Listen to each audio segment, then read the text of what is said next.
Kita akan melanjutkan pembacaan firman Tuhan dari Lukas pasal 2. 我们将诵读路加福音2章。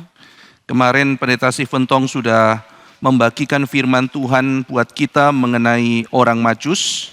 唐牧师在上个主日已经向我们分享有关东方博士的信息， Sebagai sebuah sindiran dari Matius kepada orang-orang yang menganggap dirinya bijak. 马太福音记载的这个东方博士是针对那些自以为意、自以为有智慧的人的讽刺， Dan mengajak kita juga rendah hati karena Tuhan menghargai orang-orang yang mungkin tidak terlalu jelas tetapi memiliki kesungguhan untuk mencari kebenaran. 这也因此让我们每个人都学习谦卑，因为上帝他也愿意看顾并且使用那些可能还不太清楚认识福音，却依然谦卑被主所用。 Pak Siventong juga sudah menjelaskan bahwa orang yang mencari Tuhan melalui wahyu umum tidak akan bisa berjumpa dengan Kristus kecuali dipimpin oleh wahyu khusus. 唐牧师在上次也讲过，有关人借着所谓的普遍恩典、普遍启示没有办法认识基督，除非还有特殊启示在当中指引人。 Dan hari ini kita akan melihat Herodes 今天我们要特别的来看希律王， dan apa yang kita bisa pelajari dari yang dinyatakan Alkitab mengenai Herodes. 以及希律王，在圣经当中有什么值得我们学习的教训。 Saudara Henry akan membaca Matius pasal 2 ayat 13 sampai 18. 翻译员，将诵读路加福音2章。 Matius pasal 2 ayat 13 sampai 18. 很抱歉，马太福音12章，马太福音2章，马太福音2章的13到18节。马太福音2章13节，他们去后，有主的使者向约瑟梦中显现，说：“起来，带着小孩同他母亲逃往埃及，住在那里，等我吩咐你，因为希律必寻找小孩子，要除灭他。”约瑟就起来，夜间带着小孩子和他母亲往埃及去，住在那里，直到希律死了。这是要应验主借先知所说的话，说：“我从埃及招出我的儿子来。”希律见自己被博士愚弄，就大大发怒，差人将伯利恒城里并四境所有的男孩，照着他向博士仔细查问的时候，凡2岁以里的都杀尽了。这就应了先知耶利米的话，说：“在拉玛听见嚎啕大哭的声音，是拉结哭他儿女，不肯受安慰，因为他们都不在了。” Mari kita bersama-sama berdoa. 我们同心祷告。 Bapa dalam surga, kami menantikan firman-Mu. 主啊，我们在天上的父，我们渴慕你的话语。 Biarlah Engkau boleh berbicara kepada setiap kami. 愿主亲口对我们每个人说话， Sehingga semakin hari kami semakin bertumbuh cinta kasih kepada Engkau. 叫我们一天比一天，对你的爱心越发增长。 Tariklah hati kami mendekat kepadamu. 求你吸引我们每个人的心亲近你， Singkirkan semua berhala dan kegelapan yang membelenggu kami. 求你除去捆绑我们的各种偶像， Sehingga hati dan jiwa kami mendapat istirahat di dalam Kristus. 叫我们的心思意念得以在基督里得享安息。 Kami ingin menyambut berkat firman-Mu dengan penuh sukacita. 我们渴慕以喜乐的心领受你的话语。 Dalam nama Tuhan Yesus kami berdoa. 奉主耶稣基督的名祷告， Amin. 阿门。 Saudara, di dalam pasal 1 Matius mulai membicarakan silsilah atau genealogi Yesus. 弟兄马太在第1章，讲解了耶稣的家谱。 Di zaman itu bibit atau asal usul seseorang sangatlah penting. 在当时，一个人的种、一个人的后代是非常重要的。 Zaman sekarang sebelum seminar yang penting biasanya dibacakan riwayat narasumber. 现代的各样的讲座呢，一般的来说，我们在介绍讲员之前，会先讲解他的生平， Sehingga pendengar bisa mengetahui kredibilitas orang yang berbicara. 这样的话，听众就能明白今天的讲员有可信度。 Dan di zaman itu adalah lazim untuk menceritakan kredibilitas seseorang melalui silsilah. 在那个时代呢，常用的方法就是用家谱来讲解一个人的可靠性。 Kalau ada pembicara mengenai kesehatan, maka kalau ada seorang dokter dari lulusan universitas yang baik, maka dia akan sangat dihormati. 一场讲座中，如果讲员是有这个高的学历的话，那么众人都尊敬他。 Kalau seminar mengenai keuangan yang membicarakan adalah ekonom yang terkenal dari latar belakang yang baik, maka orang akan percaya. 如果有关金融财务的讲座，其中的讲员是非常有经验的经济学家，也同样有可信度。 Demikian Matius menjelaskan bahwa Yesus adalah Mesias Raja yang sah. 马太福音的第1章就因此讲解耶稣他合法的、可信的弥赛亚身份。 Dalam pasal 1 ia menjelaskan bahwa Yesus adalah keturunan Daud. 他通过第1章的家谱讲解耶稣是大卫的子孙。 Matius mengurutkan silsilah Yesus dari jalur Yusuf. 大卫特别的，马太特别的从约瑟的角度来讲耶稣的家谱。 Yusuf akhirnya menikah dengan Maria dan mengangkat Yesus masuk ke dalam keluarganya. 约瑟娶了玛利亚，并且因此呢，就将玛利亚纳入自己的家谱中。 Maka menurut hukum waktu itu, secara covenantal legal, Yesus adalah anak Yusuf dan anak Daud. 因此，以当时的律法而言呢，耶稣因此既是约瑟的后代，也是大卫的后代，这样的身份是合法的。 Dan nanti Lukas melacak dari jalur Maria. 而后来路加福音的家谱是专门从玛利亚的角度来讲解。 Dalam Matius dikatakan bahwa Yusuf adalah anak Yakub. 马太的家谱也提到约瑟是这个雅各的儿子。 Dalam kitab Lukas dikatakan Yusuf adalah anak Eli. 但是路加福音记载约瑟是以利的儿子。 Karena sebetulnya di dalam Injil Lukas, para bapak gereja menafsirkan bahwa sebetulnya Yusuf adalah menantunya. 因为一些教父们他们记载在讲解路加福音的时候呢，把约瑟讲解为女婿。 Maka Lukas mencatat bahwa Yesus adalah anak Daud dari keturunan Maria. 所以路加就因此特别是从玛利亚的角度来讲解耶稣的身份。 Dan ini sesuai dengan Roma pasal 1 ayat 3 di mana dikatakan bahwa Yesus adalah anak Daud menurut daging. 这也同样符合罗马书1章3节所说的，耶稣在肉身上确实是约瑟的后代。 Matius menunjukkan Yesus bukan sembarangan ngaku-ngaku saya raja, saya Mesias. 马太通过家谱讲解耶稣不是口说无凭的说自己是弥赛亚。 Bukti bahwa dia adalah Mesias tidak terbantahkan. 马太福音所写的家谱就是一个非常可靠的证据。 Dan kitab suci juga mengatakan bahwa Mesias yang akan datang itu bukan hanya Raja Israel saja.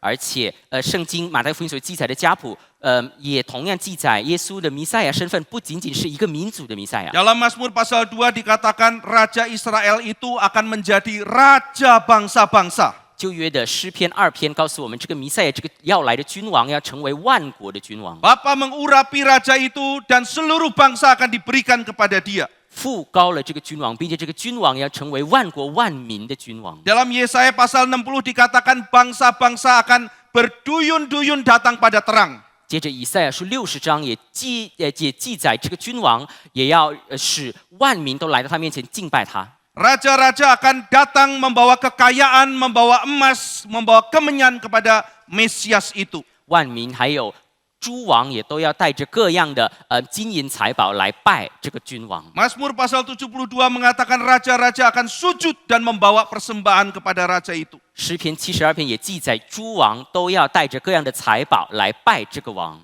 Dalam bilangan pasal 24, seorang nabi kafir yang bernama Bileam, seorang non-Israel, melihat akan adanya raja itu akan datang. 而且民数记的24章，一个外邦的人，那就是巴兰，他也同样在异象当中看到这个君王要来。 Maka dalam pasal 2 Matius kita melihat eko atau gema nubuatan Mesias dalam PL itu muncul. 所以在马太福音的2章也就因此回应了在旧约当中这些对这个君王的各样的预言。 Ada orang-orang Majus dari timur yang datang.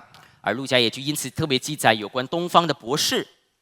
Dan mereka sujud menyembah kepada Yesus. 东方的博士如何也同样是外邦人来敬拜耶稣这个君王。 Dari awal Matius sudah menunjukkan cicipan bahwa raja ini adalah raja bagi semua bangsa. 所以马太从一开始的头2章已经向人叙述这个王就是万国的君王。 Apa yang nanti akan ditulis dalam pasal 28 sudah kita cicipi sejak pasal 2. 马太福音28章得出的结论，其实在头2章就已经有所显明。 Dan Pak Tong sudah menyatakan ada sindiran luar biasa yang dinyatakan oleh Matius. 唐牧师也同样提到马太福音记载了这个所谓的讽刺。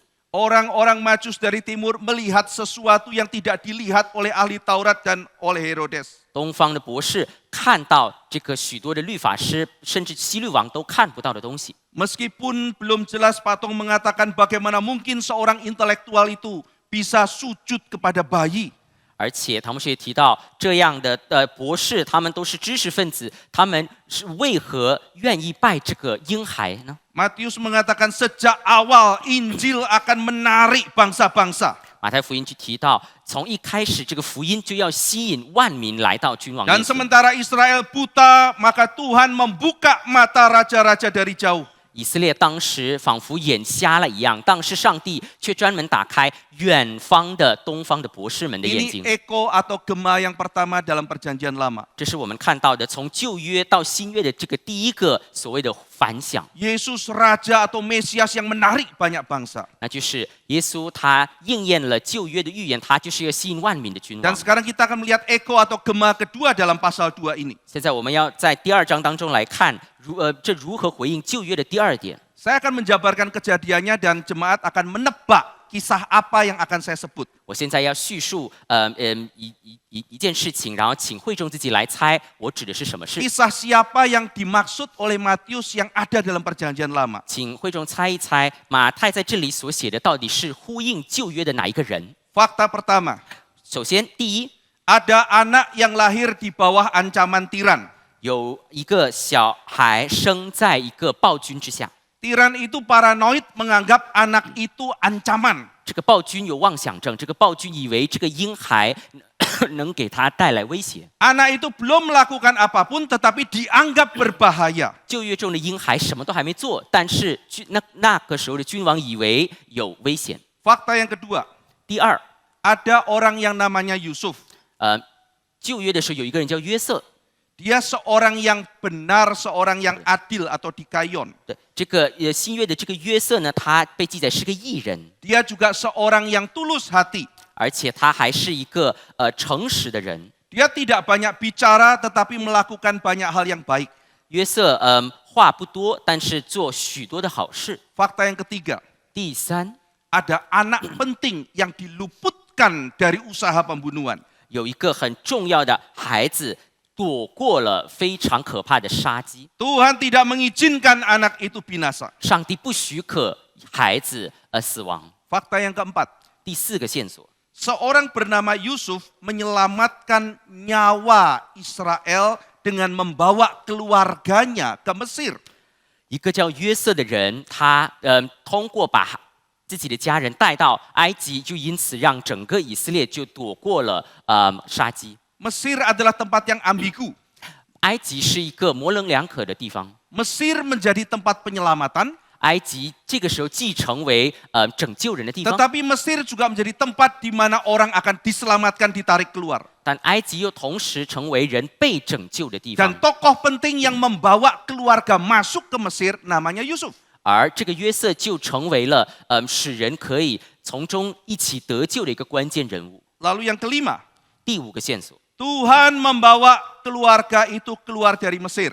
上帝把这个约瑟的家庭带出埃及。 Matius mengutip Hosea pasal 11 ayat 1. 马太福音这个时候就应用何西阿书的11章1节， Dari Mesir kupanggil anakku. 从埃及我要呼召我的儿来。 Nah, sekarang saudara-saudara sekalian, ini kisah siapa ya? 那请问这些线索指向旧约的谁呢？ Siapa, saudara? 有谁可以猜到吗？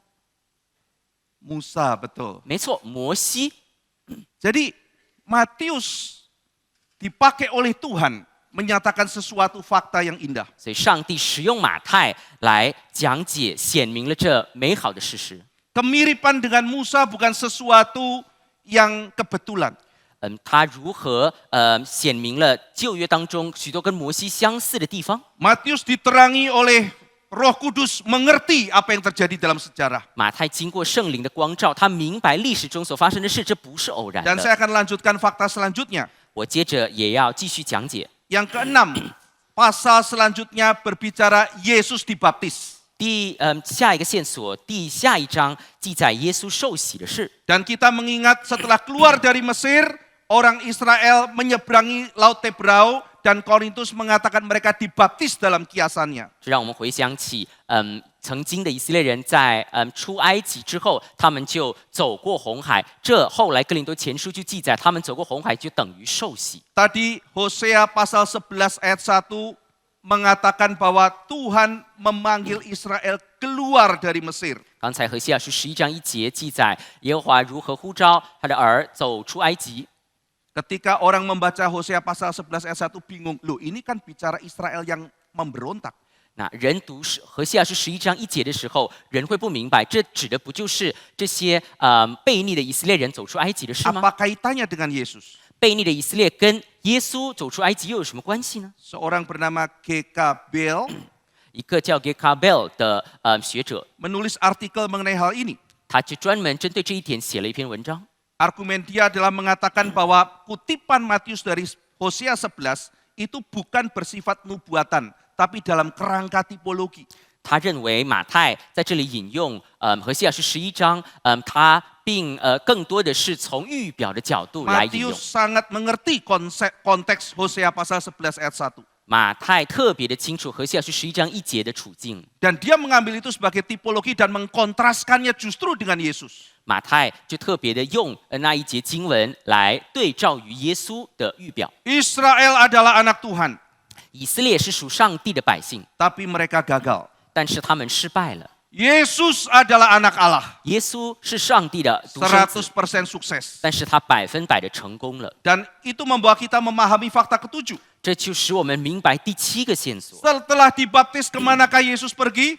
耶稣受洗之后，他往哪里去呢？ Dituntun Roh Kudus masuk ke padang gurun, dicobai 40 hari 40 malam. 耶稣被圣灵引到旷野，在那里受了40昼夜的试探。 Kita langsung tahu bahwa orang Israel 40 tahun di padang gurun. 这也让我们回想起以色列人曾经40年在旷野里， 40 dan 40. 都是一样40和40。 Kita langsung tahu ini bukan kebetulan. 我们因此马上发现这不是偶然的。 Dan bukan itu saja, setiap jawaban keluar dari mulut Yesus adalah menggenakan kitab Pentateukh.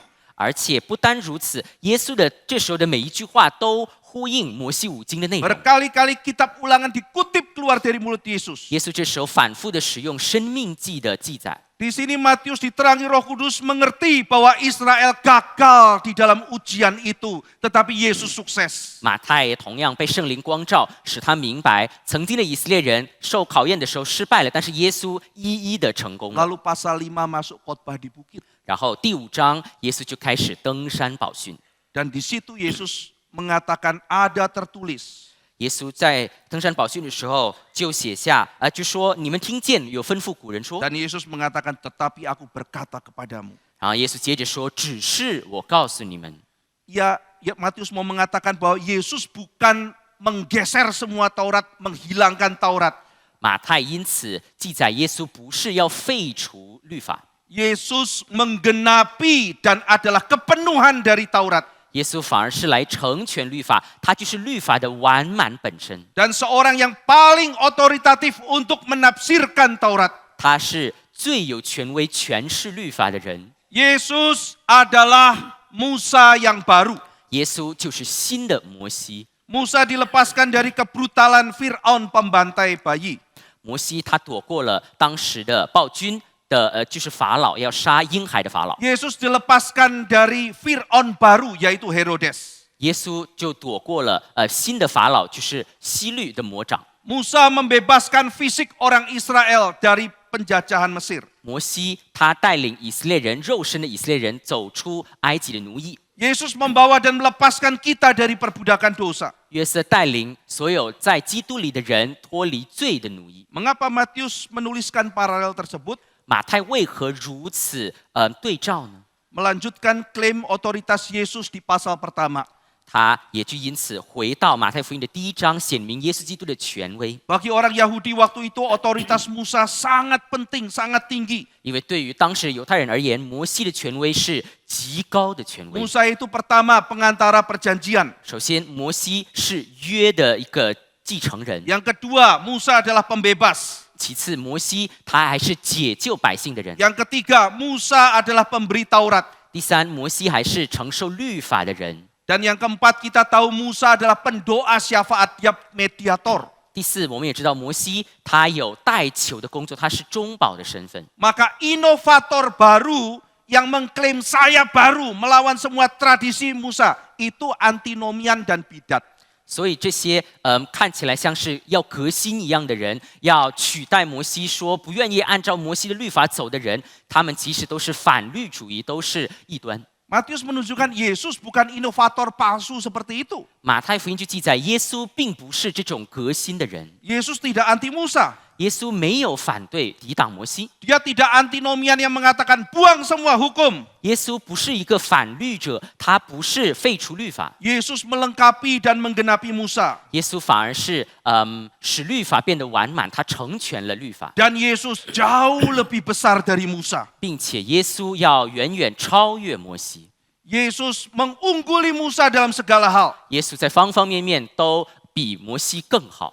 Ia mengajar dengan otoritas. 耶稣以权柄教导人， Dan setelah khotbah di bukit, Matius menunjukkan kuasa Yesus yang luar biasa melampaui Musa. 然后登山宝训之后，马太也接着记载耶稣的能力远远超过摩西。 Yesus bukan anti sejarah, bukan anti Taurat. 耶稣没有反对历史，没有反对律法。 Banyak orang Kristen mengatakan, saya mau Yesus, saya mau kebaruan. 很多的基督徒说：“我要耶稣，我要新的生命， Saya tidak mau aturan, tidak mau disiplin, tidak mau hukum. 所以我不要律法，我不要规定，我不要各样的约束。” Itu bukan semangat Kristen yang asli. 但这并不是真基督徒的精神。 Yesus tidak menghancurkan, tapi menggenapi dan menyempurnakan. 耶稣不是拆毁，他反而是成全，使变得完美。 Yesus tidak sekedar menarik kita keluar dari Mesir. 耶稣他不单吸引我们出埃及， Ada hal yang indah yang digambarkan Matius di sini tentang inkarnasi. 马太在这里特别记载有关道成肉身非常美好的一点。 Yesus masuk ke Mesir. 耶稣他自己进入埃及。 Saya pernah ada kesempatan bersama dengan anggota-anggota GRI pergi ke Mesir. 我曾经有机会跟我们本教会的一些会友去埃及， Kita pergi ke gereja yang menurut tradisi Yesus pernah tinggal di sana. 我们专门拜访一个按照传统来说耶稣曾经短暂住过的礼拜堂。 Dan ketika masuk ke dalam ganggang itu saya membayangkan Tuhanku pernah berjalan sebagai pengungsi di tempat ini. 当我们走入这些巷子的时候，我就想象我自己的主如何曾经身为寄居的身份走在这里。 Dan dia nanti akan melepaskan saya beserta seluruh orang kudus keluar dari perbudakan Mesir. 而他走这路，就是日后为了是要带领我以及众人走出最埃及的奴仆。 Ia bukan sekedar menarik keluar, tapi ia berani masuk ke dalam. 他不单愿意带我们出来，他也有勇气进入，要拯救我们。 Ia menarik kita keluar dari Mesir dan tidak mengizinkan kita membawa semangat Mesir. 他将我们拉出埃及，他也不许可我们带着埃及的任何东西出来。 Mesir punya cara hidup Mesir. 摩西有摩西，埃及有埃及自己的一套的生活模式， Kerajaan Allah beda dengan kerajaan Mesir. 而且上帝的国度跟埃及的国度完全不同。 Mesir punya pola pikir Mesir, Yesus punya pola pikir kerajaan Allah. 埃及有埃及的一套思维模式，但是耶稣有神国的思维模式。 Diselamatkan dari Mesir, artinya kita harus membuang semua pola pikir Mesir. 从埃及得救，意味着我们要必须除去埃及各样的思维。 Mesir seperti Roma juga menjanjikan kelimpahan ekonomi. 埃及如同新约的罗马一样，他答应人要能有富足的生命， Menjanjikan stabilitas negara. 也答应人要有安稳的生活。 Tapi di belakang itu Mesir menindas dan memperbudak. 但是这些美好生活的背后，却有着奴役的捆绑。 Mesir menawarkan uang, reputasi, bahkan pelayanan palsu.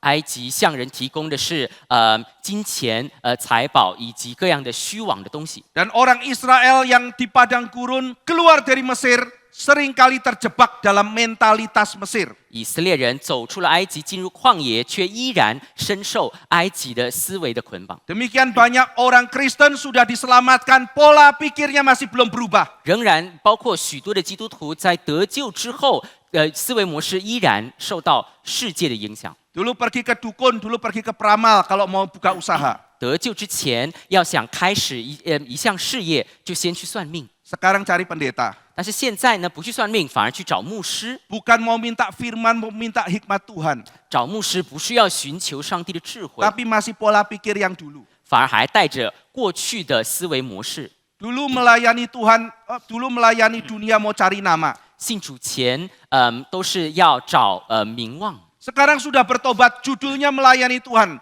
tetapi spiritnya tetap mencari nama. 但是信主之后悔改了，侍奉主，其实心里还是想要得到人的认可。 Maka orang Israel yang keluar dari Mesir perlu di padang gurun 40 tahun. 所以走出了埃及的被摩西带领的以色列人，到旷野中依然需要受40年的考验。 Yesus keluar dari Mesir dan tidak diikat oleh Mesir. 耶稣走出埃及，他没有被埃及捆绑。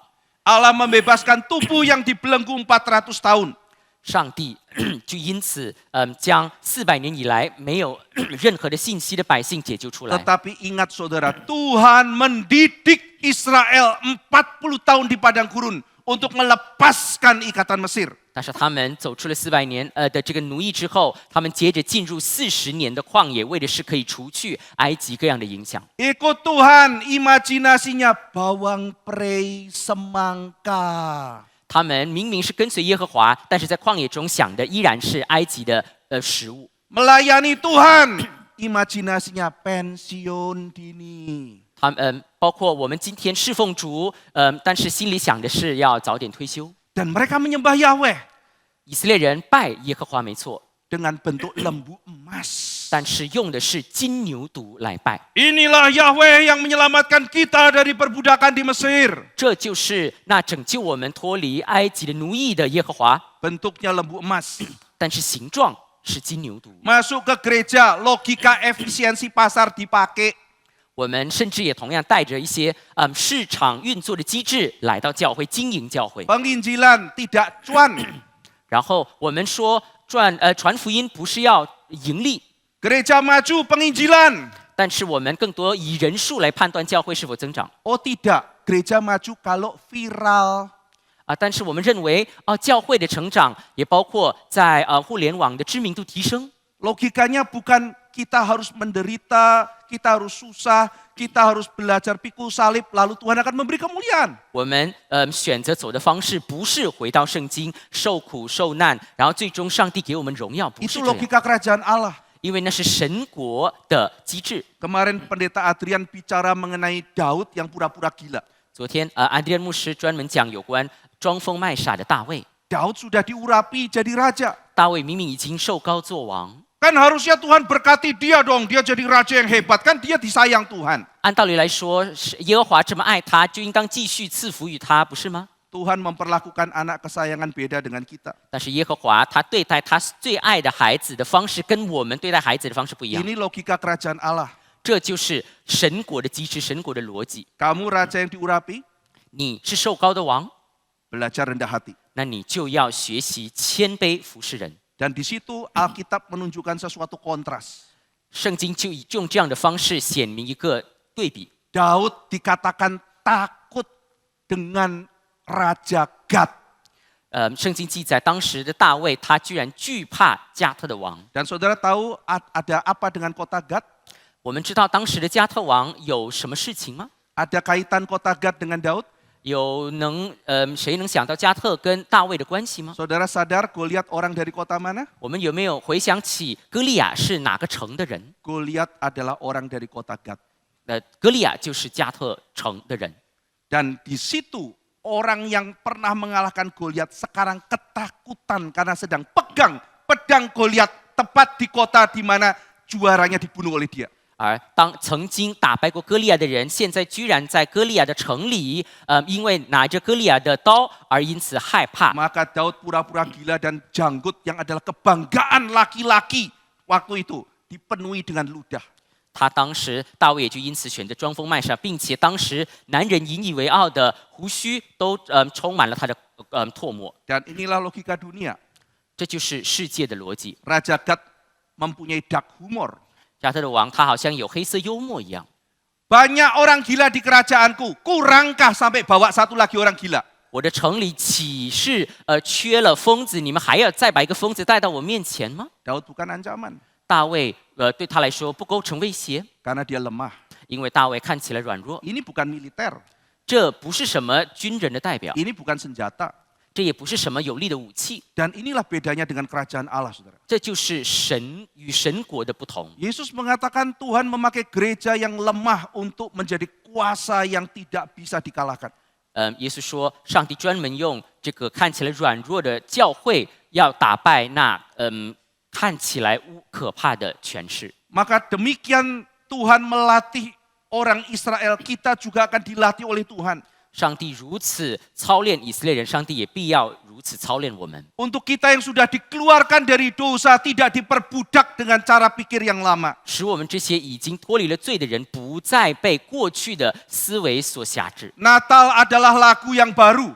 圣诞就是新的歌曲。 Dan apa artinya lagu yang baru? 什么叫新的歌曲呢？ Maria menyanyi, gembala menyanyi, malaikat menyanyi, semua menyanyi lagu yang baru. 玛利亚所唱的、牧人们所唱的、天使所唱的，都是新的歌曲。 Mereka menyanyi lagu yang baru karena Mesias sudah datang. 他们唱新的歌曲，是因为弥赛亚已经来了， Dan kerajaan Allah berbeda dengan kerajaan dunia ini. 而神的国与世界的国截然不同。 Yesus berkhotbah kerajaan Allah. 耶稣的教导不停地在讲神的国、神的国、神的国， Dan kita harus hidup sebagai warga kerajaan Allah. 而我们必须按着神国的模式活在地上。 Saudara, setelah kita mengerti struktur dari Matius, kita akan masuk ke dalam detail tentang Herodes. 因此，我们明白了马太福音的架构之后，接着我们看希律王。 Saya merenungkan Natal itu adalah peristiwa yang berbahaya bagi Herodes. 我默想着，这个所谓的圣诞对希律而言是非常危险的一件事情。 Ketika Yesus datang, langsung Herodes tahu ini bahaya, ini ancaman.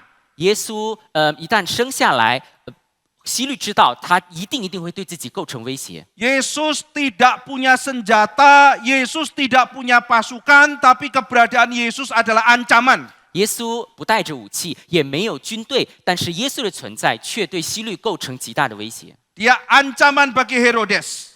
希律他深受耶稣的威胁， Dan dia juga ancaman bagi Kayafas. 而且耶稣也对该亚法造成威胁。 Saudara, kenapa bagi Herodes Yesus adalah ancaman? 对希律而言，为什么耶稣带来威胁呢？ Karena dia tahu bahwa raja itu akan mengakhiri era yang lama dan membawa era yang baru.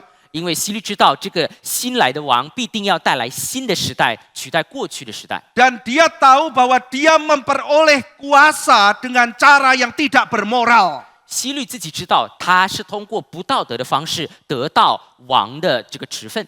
Pak Tong sudah menjelaskan bagaimana dia memakai arsitektur dan sebagainya sebagai alasan politik supaya disukai. 唐牧师上周也讲过，希律如何使用建筑以及各样的方式来巩固自己在政治上的地位。 Dia raja boneka yang diangkat oleh Roma. 希律是罗马所提拔的傀儡王。 Dia orang Edom bukan orang Israel. 希律他是以东人，并非以色列人。 Dan sekarang ada raja yang sah keturunan Daud akan muncul. 但现在有新的王，大卫的后裔，合法的王要出现。 Mesias adalah pengharapan eskatologis Israel. 弥赛亚就是以色列的末世的盼望。 Ia akan menjadi raja yang bijak dan adil. 他必要做公义的、智慧的王。 Maka kerajaan Allah yang benar dan adil adalah ancaman mendasar bagi kerajaan Herodes. 所以公义的、智慧的神国的到来，就因此对希律本身的国带来威胁。 Dia takut, dia marah, dia terancam. 希律因此他发怒，他惧怕，他受威胁。 Kayafas juga terancam oleh Yesus. 该亚法也因为耶稣的缘故，受到威胁。 Dia bahkan mengambil kesimpulan Yesus harus mati. 他甚至得出的结论是，耶稣必须受死。 Pilih mana yang mati? 所以你要谁死呢？ Satu orang mati 一个人死， atau seluruh sistem keagamaan ini hancur dan rusak karena dia. 还是说这个人活着却因为这个人的缘故，让整个原本已经打得好好的宗教体系就瓦解呢？ Saudara, itulah kuasa kerajaan Allah. 这就是神国的能力。 Jangan percaya kuasa itu dari uang. 不要以为这个能力是从钱财而来， Jangan percaya kuasa yang lebih besar itu dari politik. 不要以为这个能力是从政治权势而 Jangan 来， percaya kuasa paling besar itu militer. 不要以为这个能力是从军队而来， Ya itu semua memang kuasa. 这些的确是能力没错。 Tetapi Alkitab mengajarkan pada kita satu kuasa yang kelihatan tidak berbahaya, tapi jauh lebih dahsyat dari semuanya itu. 但是圣经记载这个能力，神国的能力是从一个看不起眼的，但是却比任何的能力要更伟大的能力。 Kuasa kerajaan Allah 这就是神国的能力， yang mengancam seluruh dunia. 对世界各方面构成威胁。 Herodes dengan politiknya terancam. 希律他的政治权势受到威胁， Kayafas dengan sistem agamanya terancam. 盖亚法的宗教权势受到威胁。 Dia tidak lagi bisa memonopoli penafsiran keagamaan pada waktu itu. 他当时已经没有办法在正确的解读局面。 Kalau kamu mau diterima oleh Tuhan harus lewat saya. 你如果想要讨神的喜悦，必须经过我。 Dan Yesus mengganggu itu. 而耶稣的出现搅扰了他， Yesus juga mengganggu para murid, saudara. 耶稣的出现也搅扰了门徒们的思维， Para murid bingung luar biasa. 门徒们因此特别的困惑。 Mereka bertanya, kapan kau akan memulihkan Israel? 门徒们问耶稣：“你要复兴以色列国的时候到了吗 Guru, siapa yang paling besar di antara kita?？” 夫子啊，我们当中，我们是谁最大呢？ Guru, siapa yang boleh duduk di kanan atau kirimu? Saya boleh atau tidak? 夫子啊，日后，到底谁能坐在你的左右边呢？我有资格吗？ Ayo jadi raja kami dan gulingkan Romawi. 夫子啊，求你赶快做我们的王吧，推翻罗马政府吧。 Yesus mengatakan tidak. 但耶稣说不是这样的。 Dan Yesus mengatakan bahwa dia akan naik ke atas kayu salib. 耶稣说他反而要上十字架。 Petrus menarik Yesus dan mengatakan, sekali-sekali pun hal itu tidak akan terjadi, Guru. 但是彼得却拉着耶稣说：“这万万不可，绝对不能发生。” Dia menarik pedang dan Yesus mengatakan, Petrus yang pakai pedang akan binasa dengan pedang. 彼得他后来也拔了刀，而耶稣就对他说：“凡这个用刀的，必要死在刀以下。 Kerajaan apa ini? ”这代表的是什么国呢？ Kerajaan yang berkuasa tanpa pedang, bagaimana mungkin? 这个所谓的国，居然不是用刀，不是用军队来得胜。 Kalau gereja mau berpengaruh, harus punya channel di pemerintah. 教会要想有影响力，就必须在政府当中有影响力，对吗？ Harus punya uang yang banyak. 教会必须要有很多的钱，对吗？ Saudara percaya tahayul ini? 我们相信这样的迷信吗？ Ini cara pikir Mesir. 这就是埃及的思维模式， Ini cara pikir dunia. 这是世界的思维模式。 Yesus mengatakan kerajaan Allah dibangun di atas sesuatu yang sangat sederhana. Firman yang ditabur. 耶稣说，神的国是建立在非常非常不起眼的基础之上，那就是撒出去的福音的种子。 Kita diajarkan patung KKR Natal kemana-mana tempat KKR tahun baru. 唐崇荣牧师在圣诞也好，新年也好，都到各地去布道，以此做见证、做榜样。 Orang tua, orang dewasa, anak-anak semua ditaburkan benih firman. 男女老少都必须领受福音的种子， Pergi ke daerah-daerah taburkan benih firman. 也愿意到各地的这个穷乡僻壤里撒种。 Benih firman itu tidak perlu dipoles-poles dikasih emas lalu ditaburkan malah mati. 这福音的种不需要先镀金才撒出去，这样的话反而让种子死了。 Saudara mau kerajaan Allah berkembang? 你弟兄姊妹想要神的国真的发展吗？ Taburkan firman, taburkan firman, taburkan firman. 就必须要撒种、撒种、撒种、撒福音的种。 Murid-murid bilang mana nggak kelihatan kok. 但是门徒们看不到种子发芽。 Yesus mengatakan benih itu nanti kalau sudah muncul, dia akan begitu cepat dan akan menaungi banyak hal. 这个耶稣也说，这个种子一旦发芽长出来之后呢，就必定迅速增长，并且要遮盖许多的事。 Dan barang siapa yang tidak menabur, tidak akan menuai. 不撒种的就无法收割。 Berbagilah yang maju menabur sambil menangis. 圣经记载，流泪撒种的是唯有福的人， Karena merekalah yang akan menuai dengan penuh sukacita. 因为流泪撒种的必欢呼收割。 Yesus ancaman bagi para murid. 耶稣对门徒们也构成威胁， Yesus ancaman bagi Herodes. 耶稣对希律构成威胁， Yesus ancaman bagi Kayafas. 耶稣对该亚法构成威胁， Yesus gangguan bagi Maria dan Yusuf. 耶稣甚至也对玛利亚和约瑟带来搅扰。Maria gadis yang baik-baik mau menikah. 玛利亚本身好好的少女，她快要结婚了。 Tiba-tiba malaikat muncul mengatakan, saya mau pakai kamu. 结果天使突然出现说：“玛利亚，我要用你 Loh kalau saya bilang iya, pernikahan saya bagaimana? 啊！我如果选择顺服的话，那我的婚姻怎么办呢 Dan sekarang Maria berpikir, pernikahankah yang penting atau pekerjaan Tuhan?？” 玛利亚就思考：我的婚姻重要，还是神的工作重要？ Masa depanku, reputasiku bagaimana? Kalau aku hamil di luar nikah, bisa-bisa dibunuh saya. 我要是在婚外就有孕了，那我的身份如何？我的这个节操如何？我有可能甚至被杀了。 Dan itu bukan ketakutan yang berlebihan karena Yusuf ada rencana mau menceraikan Maria. 这样的恐惧也是合理的，甚至约瑟也曾经有休妻的打算。 Memang ada dua penafsiran di sini. 在这确实有两种解经， Ada sekelompok yang mengatakan Yusuf mungkin tidak bisa terima, tetapi dia juga tidak mau jahat kepada Maria. Dia penuh kasih, maka dia diam-diam menceraikan. 有一部分的学者认为，约瑟他无法接受这个事实的同时，约瑟也同样可怜玛利亚，所以暗暗的休了她。 Tapi Bapak Gereja seperti Chrysostom mengatakan Yusuf tahu itu dari Roh Kudus dan dia merasa tidak layak, maka dia mau menceraikan. 但是，一部分的学者像 Chrysostom， 他就因此提到，约瑟他知道圣灵的带领，但是他知道自己不配，所以就因此暗暗的休玛利亚。 Karena Yusuf begitu tulus, dia merasa tidak layak untuk menjadi ayah dari bayi Yesus. 约瑟明白圣灵的带领，但是约瑟深感不配，他知道自己不配成为这个婴孩的父亲。 Tetapi yang pasti bagi Yusuf maupun Maria, dua-dua bukanlah pilihan yang mudah. 但是我们可以肯定的是，对玛利亚也好，或者约瑟也好，都不是一个容易做出的抉择。 Dan Maria menjawab, let it be. 但是玛利亚却说：“愿主的旨意成全， Jadilah. 愿成全。” Zaman sekarang ada lagu yang dengan gampangnya mengatakan let it be yang merupakan parodi dari kalimat Maria. 在当代曾经有一个流行歌曲，也同样是用同样的3个字来，其实是用来讽刺玛利亚的那一番话。 Di lagu itu ada Maria, tapi bukan Maria ibu Yesus, tetapi Maria ibunya dia. 在那歌词当中也提到一个玛利亚，但这个玛利亚呢，不是指耶稣的母亲，而是这个作曲家本身的母亲。 Ya, kalau ada apa-apa let it be, bodo amat lah. 也就是说，发生什么事的话，就放手吧，就这样吧， Jadilah. 就顺其自然吧。 Senang juga let it be. 你高兴，顺其自然； Susah nggak apa-apa nih, let it be aja. 但是痛苦呢，也没关系，就顺其自然吧。 Let it be Maria bukan begitu. 但是玛利亚的却不是顺其自然， Dia mengatakan jadilah.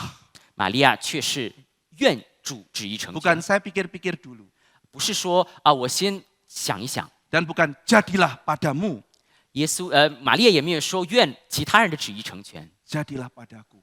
而是愿主的旨意在我身上成全， Sesuai dengan perkataan.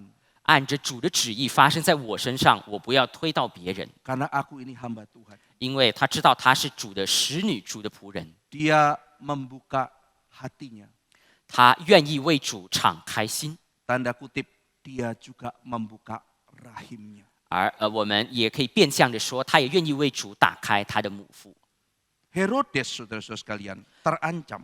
希律呢，他受到威胁， Dan saya berpikir apakah Natal, kedatangan Yesus itu mengancam kita? 我也因此思考，耶稣的圣诞的到来是否也对我们构成威胁？ Apakah kehadiran Yesus mengancam saudara dan saya? 耶稣的降生对你和我构成威胁了吗？ Oh tidak Pak, saya suka Natal. 哦，没有啦，牧师，我可喜欢圣诞了。 Saya kan sudah milik Yesus. 毕竟我已经属耶稣、属基督了嘛。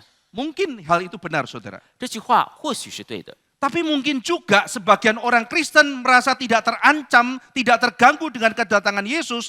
Karena dia hanya kita perlakukan sebagai pelengkap dalam kerajaan kita. 或许呢，一些基督徒并没有被耶稣的降生、耶稣的到来而产生威胁，但是这有可能是因为基督徒只是把耶稣当作是一个补充的角色。 Kita lihat Herodes tidak anti agama, ada ahli agama di istana dia. 我们看到希律本身他不是反对宗教，他的皇宫里也有律法师， Meskipun pengetahuan teologinya parah sekali. 即便希律他对律法的认识特别的糟。 Jawaban para ahli Taurat bahwa Yesus lahir di Bethlehem, kata para penafsir, itu pengetahuan anak sekolah minggu zaman itu, saudara. 不少的学者认为希律身边的这些律法师说这个救主要生在伯利恒，这其实当时连小学生都知道的事。 Dan level pengetahuan rohani Herodes itu tidak lebih dari anak sekolah minggu zaman itu. 也就是说，希律当时的这种属灵的知识没有比小学生更好。 Tapi Herodes tidak anti agama. 但是希律呢，即便如此，也没有反对宗教， Banyak ahli agama di istana dia. 他也收了许多的这些律法师。 Tapi ketika Yesus mengganggu kerajaannya, maka dia melawan sekuat tenaga. 但是当耶稣真正的对他的国度构成威胁了，他就极力的反对耶稣。 Engkau mau jadi juru selamat? Boleh. 你想要做救主吗？可以。 Engkau mau menjadi penjaga saya? Boleh. 你想要来保护我？可以。 Engkau kasih jodoh, kasih berkat? Yes. 上帝，你给我祝福，你给我另一半，当然是好的。 Tapi kalau engkau datang mau atur hidupku, menguasai seluruh hidupku, menyuruh kemana aku pergi, mengatakan tidak pada yang aku sukai, aku akan lawan. 但是上帝，你如果要来做我的主，做我的王，来要支配我的生活，要使我做我不想做的事情，那我就极力反对你。 Di hari Natal, Yesus bukan datang hanya sebagai pemberi damai yang mengepuk-ngepuk kamu.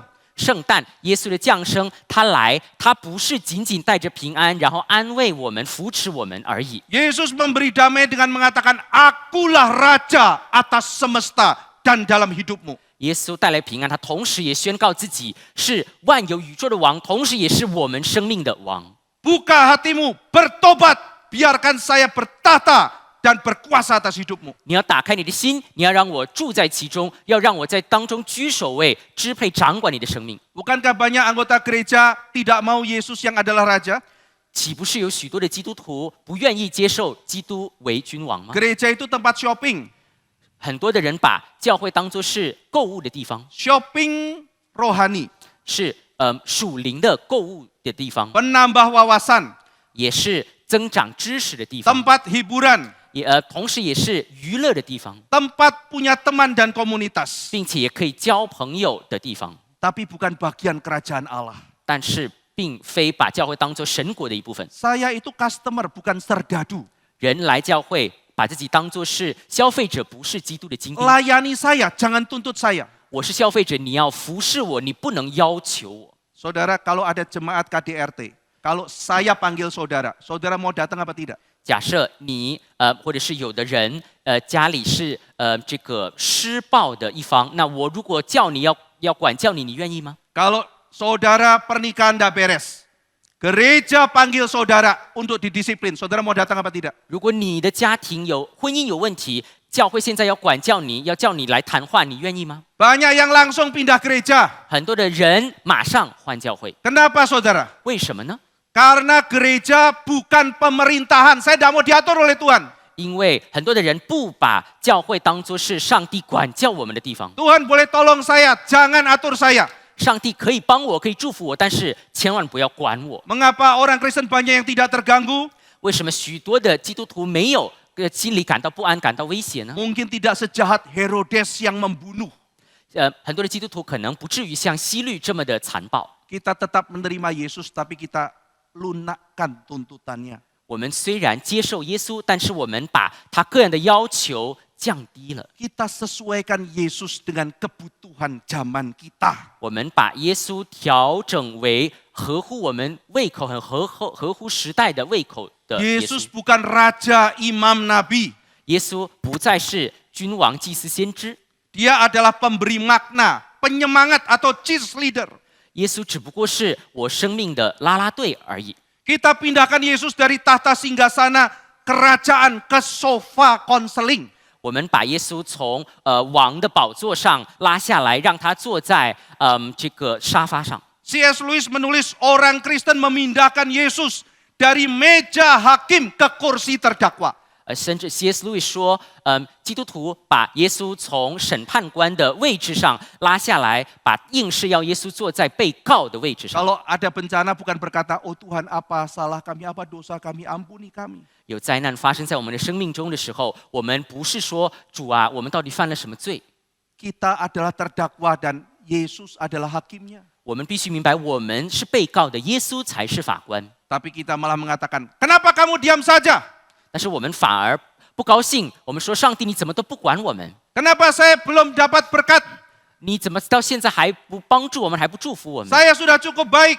我对上帝难道你还不够好吗？ Kita kebiasaan untuk menjadikan Tuhan sebagai terdakwa. 我们常常把上帝当作被告的一方。 Mungkin Injil tidak dipalsukan, 我们或许没有扭曲福音， tapi tuntutannya dilunakkan. 但是我们已经降低了福音的要求。 Yesus mengatakan kebenaran dengan berani meskipun ia kehilangan pengikut. 耶稣他即便后来被人所遗弃，没有人在拥护他，但是他依然勇敢地宣告福音。 Sekarang gereja mengatakan apa yang menyenangkan. 但是今天的教会反而是迎合人的需要， Khotbah cenderung tidak salah tapi juga tidak tajam menunjuk yang benar. 所讲的道可能听起来没有错，但是同时也不敢指出什么是对的。 Tidak salah tapi juga tidak ada bedanya dengan seorang motivator. 说出来的虽然没有错，但是跟世界的演讲家没有什么两样。 Nyaman secara emosional, gampang diterima tapi tidak ada tuntutan. 在情感上让人舒服，但同时呢又不给人任何属灵的要求。 Mungkin asing buat kita kalimat tinggalkan semuanya dan ikut Yesus. 或许圣经所说的一些你要放下一切跟随耶稣这样的话，对我们而言很陌生。 Mungkin asing bagi kita mengatakan setialah sampai mati. 要忠心到底，到死都忠心，这样的话也对我们而言也是陌生的。 Gereja melatih jemaat untuk jadi konsumen, 现在的教会操练人成为消费者， tapi tidak melatihnya menjadi serdadu Kristus. 却没有操练人成为基督的精兵。 Gereja nyaman bagi keluarga, bagi komunitas. 教会给人、给家庭有舒适的环境， Itu tidak salah, 这些没有错。 tapi gereja tidak lagi berani menegur. 但是教会再也不敢指出人的罪， Gereja takut pada konsumen. 教会开始慢慢的惧怕消费者， Gereja diterima oleh dunia, 教会被世界渐渐的接受。 tapi bukan hanya orang Kristen tidak takut. Gereja tidak lagi menakutkan dan tidak mengganggu dunia. 而不单是基督徒不再怕教会，世界也越来越不怕教会。 Yesus adalah ancaman, 耶稣应该构成威胁， tapi gereja tidak lagi jadi ancaman buat dunia. 但是教会已经不再对世界构成威胁， Gereja tidak mengganggu dunia. 教会不再对世界有所威胁， Karena makin lama gereja tidak ada bedanya dengan dunia. 因为教会久而久之跟世界不再有两样。 Apa yang perlu ditakuti kalau memang sama? 因为教会跟世界一样的话，何须怕教会呢？ Saudara sekalian, apakah kita betul-betul menghidupi Injil? 弟兄姊妹，我们是否真的活出福音呢？ Elu mengatakan gereja tidak kekurangan orang pintar. Elu 他提到教会不缺聪明的人， Gereja kekurangan orang yang betul-betul menghidupi Injil dan punya jiwa profetis. 教会缺乏的是真正活出福音、有这个既先知的敏锐度的人。 Seorang nabi adalah seorang yang berani menegur dosa. 有先知敏锐度的人，就是敢指出罪的人。 Seorang nabi adalah seorang yang bisa menunjukkan bahaya ke depan seperti apa. 有先知敏锐度的人，他同时也能指出前方有什么危险的人。 Dan seorang nabi adalah seorang yang bisa menunjukkan arah ke depan seperti apa.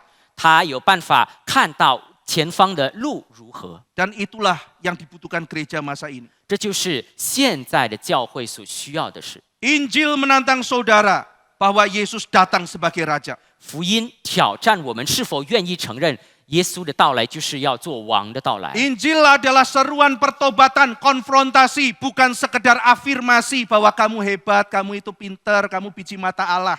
福音的到来不是仅仅停留在安慰我们，告诉我们我们在神的眼中是宝贵的，我们是他的同人，而是要我们真的发生转变。 Injil menuntut respon radikal, bukan opsional. 福音向我们发出的挑战是这个翻转性的，不是可有可无的。 Di hari Natal ini, apakah saudara akan sibuk membenci seperti Herodes?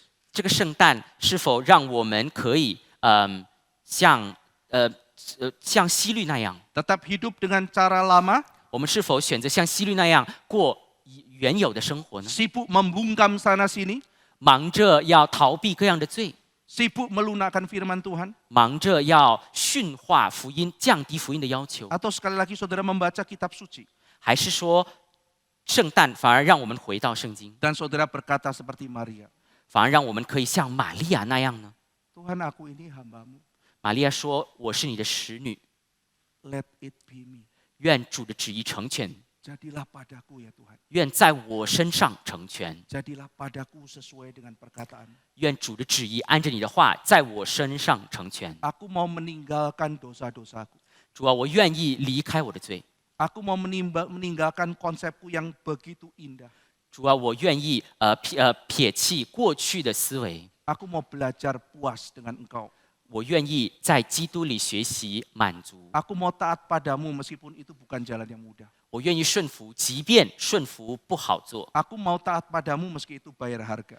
我愿意顺服，即便顺服要付代价， Kehilangan kenikmatan. 意味着我失去了原有的享乐， Seolah-olah kehilangan hari depan. 甚至看起来失去了未来。 Karena aku tahu Engkau adalah hari depanku. 我愿意这么做，因为我知道主你就是我的未 Dan 来。 mari kita menyanyi bersama dengan seluruh malaikat. 让我们每一个人都与众天使一起歌唱， Menyambut kerajaan baru yang dibawa oleh Kristus. 我们都一起如此迎接耶稣所带来的新的国度。 Maria menyanyi atas pembalikan yang dilakukan oleh Allah. 玛利亚为耶和华在他生命中所行的翻转性的工作而感 Yang 恩。 rendah akan ditinggikan, yang tinggi akan direndahkan. 在高位的要到低位，低位的要到高位。 Tuhan membalik segalanya. 上帝翻转这一切。 Yang angkuh akan diinjak, yang rendah hati akan diangkat.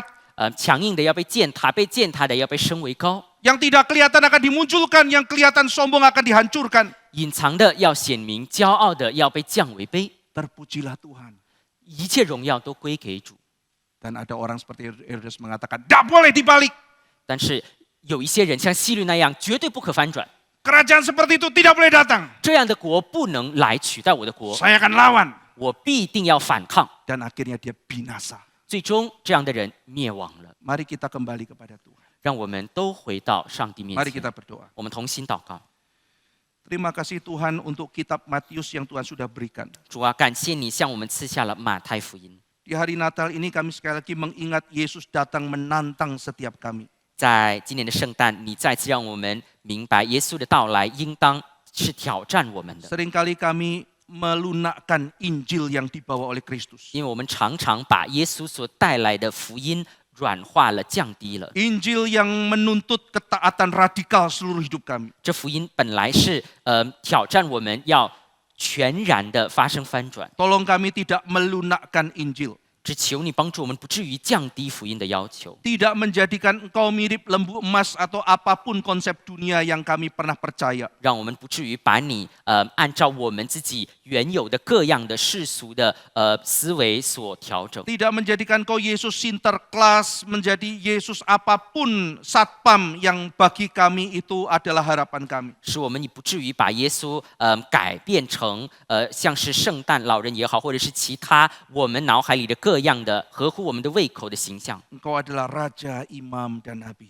主啊，你就是我们的君王，我们的祭司，我们的 Kami 先知， tunduk di hadapan. 我们愿意完全顺服于你。 Dalam nama Tuhan Yesus kami berdoa. 奉主耶稣基督的名祷告， Amin. 阿门。